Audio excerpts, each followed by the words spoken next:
Okay, I don't buy it, right? I'm not a slave of my mind. I'm the one who is in control. Freedom is what we all have and we all deserve and whatever. But when you don't act, when you react, you are not in charge.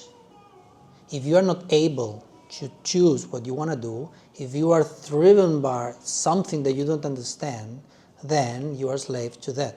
And this is the way it works, our life. We are trapped in our little world that we've created. How this little world has been created? It's not even by ourselves. It's by where we've been raised, by our family mostly, our country and wherever.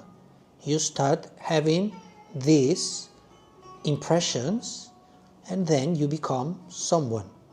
So you were not able even to choose who you want to be, probably. Because these impressions are there by observation.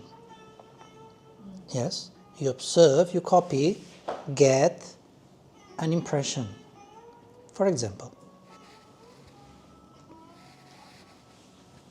the relationship between your father and mother, or any relationship that it was very deep for you, maybe you will want to recreate when you have a boyfriend or a girlfriend, isn't it? That happens a lot. You are not looking for a partner, you're looking for your father. I'm not the one who says that, right? No. Who says that? Right. He was wise, I think he was right. So, if you are trapped with that, why? Because for you, love, the representation of love is your father and your mother. Then, even if he's so twisted, because you don't have other reference, and in your life, the impressions that are very strong, craved, are that love is that way. Love is exactly what I was seeing. So for example, if your father or your mother was really tough on you, especially your father, you will want someone to be very tough on you to get the title of being your husband or your boyfriend. Because for you, love, it's craved that way. Isn't it? In everything in our life. For example, if you see that your mother, or let's put mother, was always sad, anything make her sad, like my student, everything was sad. Oh, it's raining, oh my God, it's raining. It's sunny, oh my God, it's so hot. It was never perfect weather, always was wrong. I want to ask her, when is good for you, the weather? Never. So if your mother was like that, what kind of person would you be probably? A copy. But why? Because you make impressions. So for example, someone knocks at the door, a neighbor, and you might say, oh my God, the neighbor comes again. So then this impression is, when someone comes to my house, I have to be very, very depressed. This is unconscious. This is the Vasana. This is the Samskara that has been created in your mind. And then you don't know why. This is when we come on the questions. We don't know why, but we are depressed. And what triggers our depression? The Vasanas. Anything. It can be the neighbor, the knock on the door. It can be the rain, because your mother always was crying when it was raining. It can be anything, because this feeling is very common and it becomes you. It becomes you, and you want it to be all the time. In anything that happens in your life, this feeling will pop up again, because it's very strong. It's very strong tendency. This is samskaras. So then you define yourself as someone unhappy. Or if you are full of fear, which all of us have all the emotions inside, but mostly you feel fear, if you really start looking at, you were just copying. Anything, any impression that is very, very strong on you. Yes? Or, I don't know, for example, yelling. If you were very small and someone started yelling very strong at you, then that will for sure make a big impression, a big samskara in your life. And then when people start yelling at you, you have a strong reaction. Some people don't care. My neighbor don't care. He and his wife are yelling all the time. And I thought they were fighting, but I'm not sure anymore. I think they talk like that. Bah, bah, why you, boom, and he goes, he comes back. There is a reason, and this reason is craved on the unconscious mind. So this is how it works, and we can change it, we can shape it. How?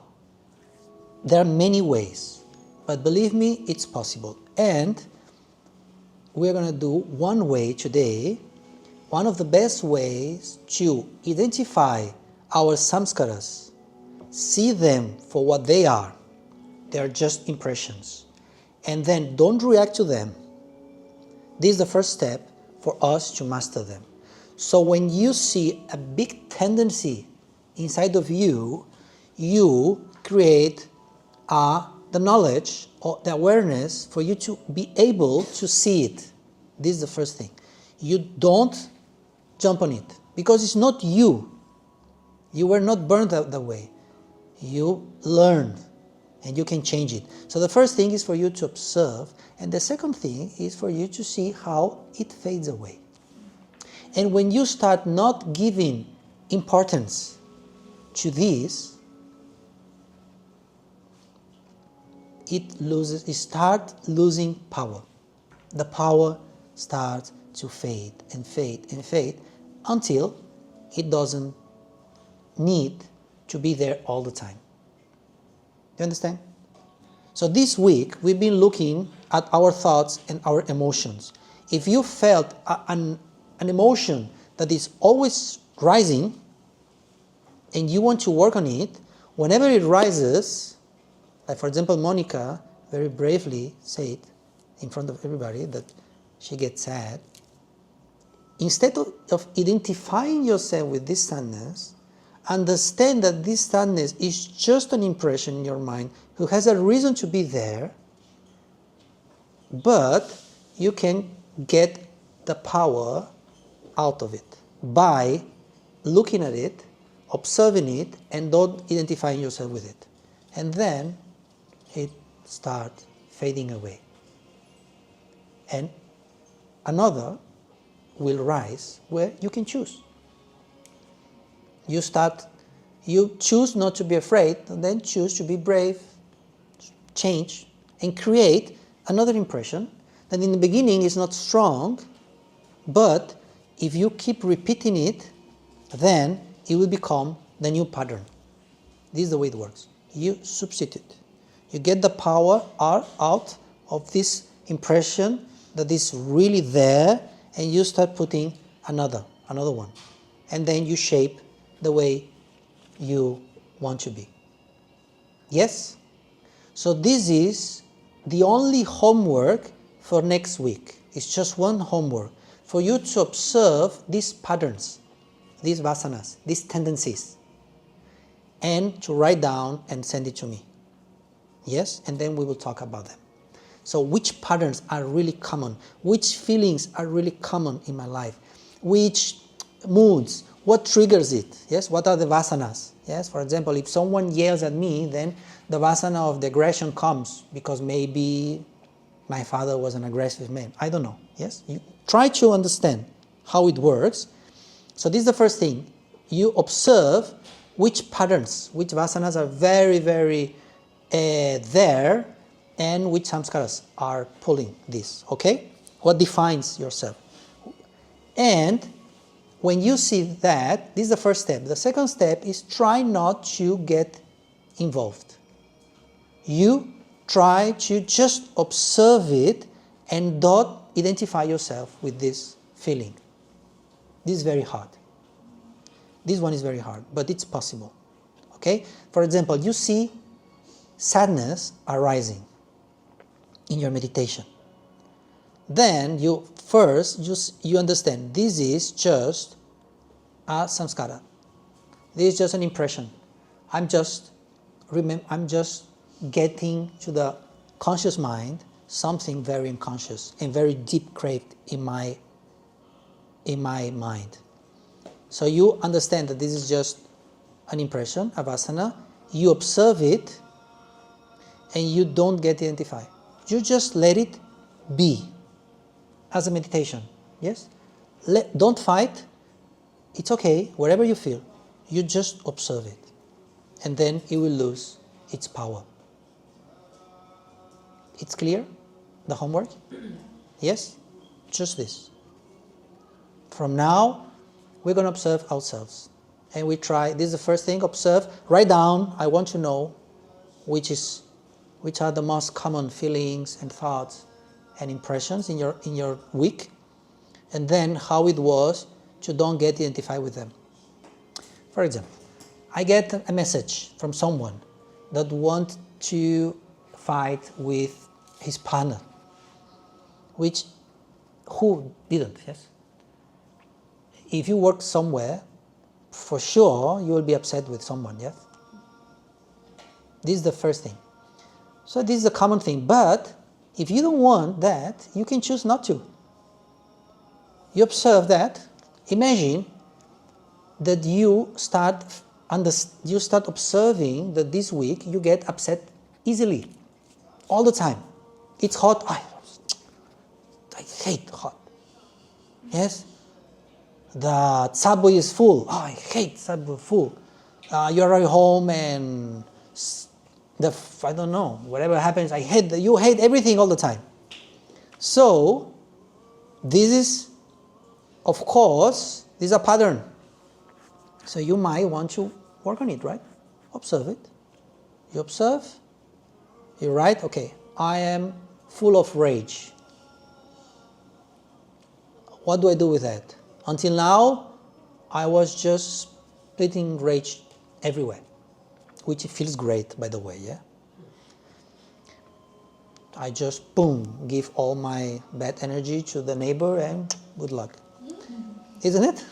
This is the way it works, yeah? I don't feel great, I'm gonna just split all my bad energy to the one who, by mistake, came my way. I feel great now. But what about the other poor guy? We don't care, yeah? I remember once my mom started yelling to my sister and saying horrible things to my sister, horrible things. And my sister left crying because my family is like, I don't know, you're very emotive. I don't know your family, I think all the families somehow, I hate you.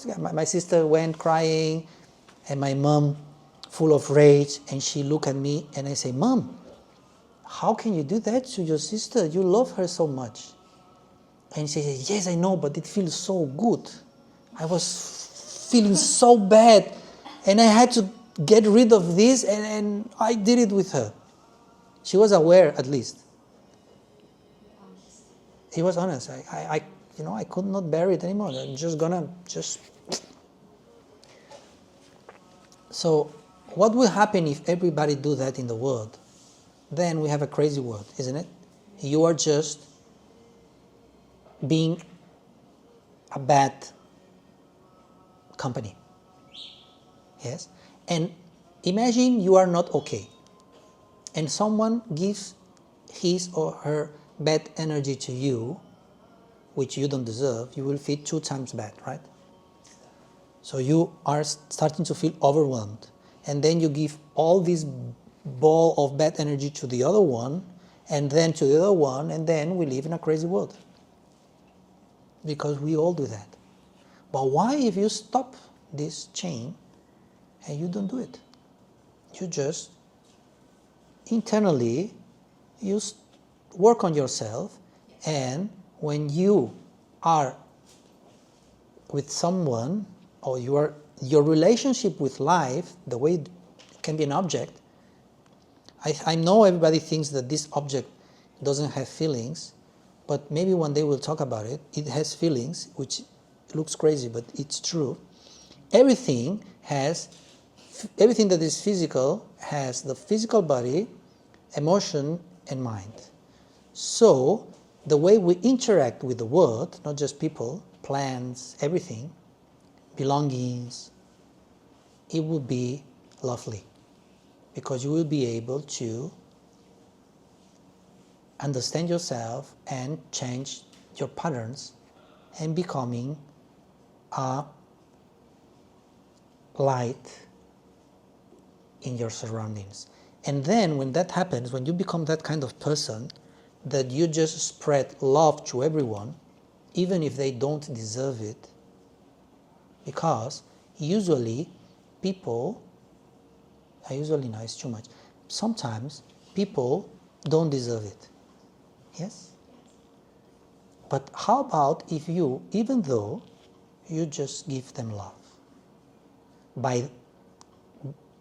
For being able to do that, you have to work on yourself hard.